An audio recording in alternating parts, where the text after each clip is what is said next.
dedinke Sangrala, kde sa nachádzam, máte niekedy pocit, že ste v obrovskej škôlke alebo detskom mestečku. Jednoducho všade sú tu samé deti. V tejto honduraskej dedinke máte niekedy pocit, ako keby ste sa vrátili 100 rokov dozadu. Nie je tu zavedená elektrika, ani tu nevedie žiadna cesta, ale všade behá plno detí a zúčastňujú sa na živote dediny plným dielom.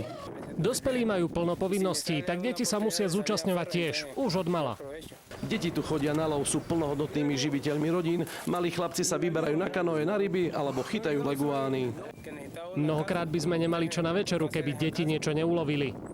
Funguje to tu úplne jednoducho. O malé deti sa tu starajú staršie deti a o staršie deti ešte staršie deti. Deti varia, nosia drevo, zberajú kokosy či iné práce potrebné ku chodu domácnosti vykonávajú samostatne. Deti tu chodia riadne aj do školy, ale musia mať predpísaný úbor, ostrihané vlasy. Kto to nemá, do školy ho jednoducho nepustia. Okrem školy však deti behajú všade a ak to porovnáme s u nás známym strachom rodičom o deti, zdá sa to až neskutočne, ak tu vidíte 5-ročné deti, ako sa same kúpu v oceáne, či behajú aj niekoľko kilometrov od domu. Samozrejme bose, bez ohľadu či strachu z jedovatých hadov a škorpiónov, ktorých je tu neúrekom.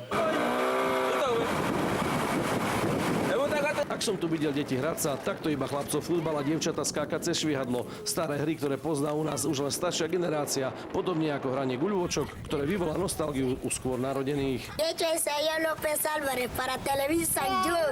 Veľmi som bol prekvapený, že v celej tejto detskej dedine som nenašiel žiadne hračky, iba toto jediné autíčko vyrobené zo starej nádoby na motorový olej. Deti tu skôr za sebou ťahajú hady alebo behajú s mačetami. Som tu raz z dedinky Sangrala, Laco Vítkovič, televízia.